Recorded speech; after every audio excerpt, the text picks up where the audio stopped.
త్రేతాయుగం నాటి శ్రీరాముడు నడయాడిన నేలగా స్వయంభుగా బండపై వెలసి భక్తుల పాలిట కొంగు బంగారంలా నిలిచింది సీతారామ దేవాలయం. సుమారు 300 సంవత్సరాల క్రితం సీతారాములు స్వయంభుగా బండపై వెలిసి నాటి నుంచి రాముని బండక్షేత్రంగా పిలువబడుతూ నిత్యం భక్తులచే పూజలందుకుంటున్న క్షేత్రంపై S6 ప్రత్యేక కథనం.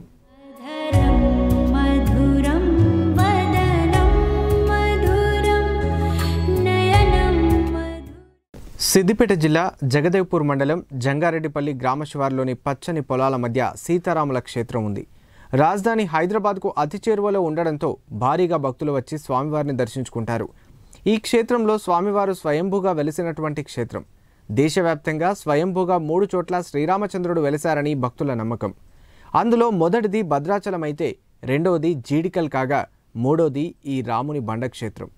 త్రేతాయుగంలో అరణ్యవాస సమయంలో సీతారామ లక్ష్మణులు భద్రాచలంలో నివసించే సమయంలో విహారయాత్ర నిమిత్తమై ఈ ప్రాంతానికి వచ్చారని ప్రతీతి.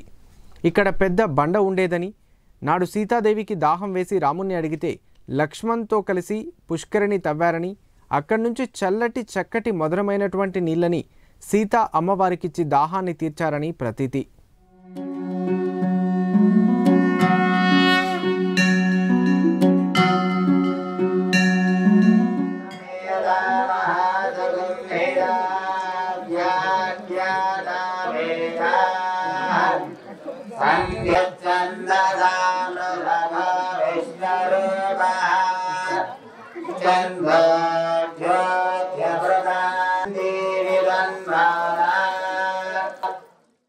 కోదండహస్తాయ సంధీకృత శరాయ చ రామునిబంధ నివాసాయ రామచంద్రాయ తే నమః. జై శ్రీరామ్. భగవద్భక్తులకు మనవి, భగవద్బంధువులారా, రామచంద్రస్వామి ప్రియ భక్తులారా, ఇది రామునిబండ దివ్యక్షేత్రం. ఇది దాదాపు 300 సంవత్సరాల క్రితం నుంచి ఉన్నటువంటి ఈ క్షేత్రం. ఇది స్వామి స్వయంభూగా వెలిసినటువంటి క్షేత్రం. ఇది తెలంగాణలో పెద్దలు చెప్పగా విన్నది ఏంటంటే 3 చోట్ల రామచంద్రస్వామి వెలిసినటువంటి ప్రదేశాలు 3 చోట్లు ఉన్నాయని. అందులో మొదటిది భద్రాచలం అయితే, రెండోది జీడికల్ అయితే, మూడోది ఈ రాముని బండ క్షేత్రము. స్వామి స్వయంభూగా వెలిశాడట. సీతారామ లక్ష్మణులు భద్రాచలంలో ఉండేటువంటి సమయంలో విహార నిమిత్తమై ఈ క్షేత్రానికి వచ్చారట.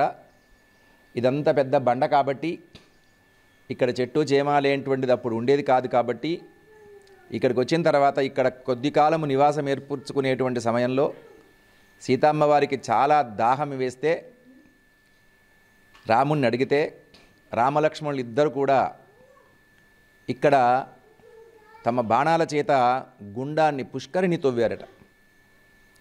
పుష్కరిణి తవ్వి అక్కడి నుంచి చక్కటి మధురమైనటువంటి నీళ్ళని సీతమ్మవారికి ఇచ్చి సీతమ్మవారి యొక్క దాహాన్ని తీర్చారట.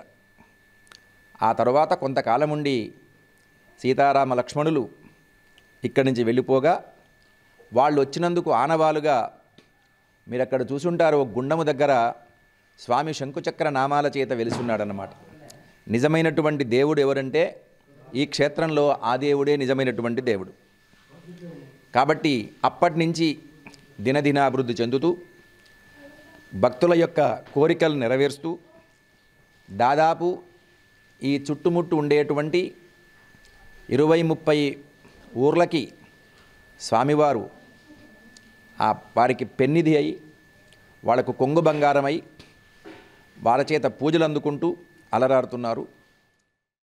అక్కడే కొంతకాలం ఉండి సీతారామ లక్ష్మణులు ఇక్కడి నుంచి వెళ్ళిపోతూ వాళ్ళు వచ్చినందుకు ఆనవాలుగా స్వామి శంకు చక్ర నామాల చేత ఇక్కడ వెలిశారు.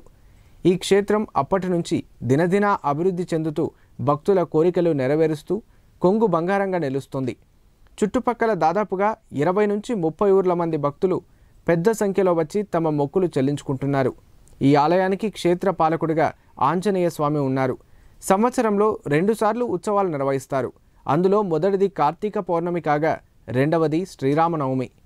కార్తీక పౌర్ణమి రోజు భక్తులు పెద్ద సంఖ్యలో ఈ క్షేత్రానికి వచ్చి కార్తీక శుద్ధ చతుర్దశి, పౌర్ణమి, పాడ్యమి ఈ 3 రోజులు కూడా విశేషమైనటువంటి రోజులుగా భావిస్తారు.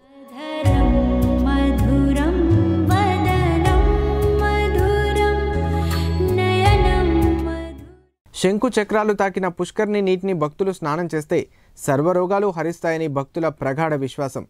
అందుకే కార్తీక పౌర్ణమి రోజున భక్తులు పెద్ద ఎత్తున ఇక్కడ స్నానమాచరిస్తూ ఉంటారు.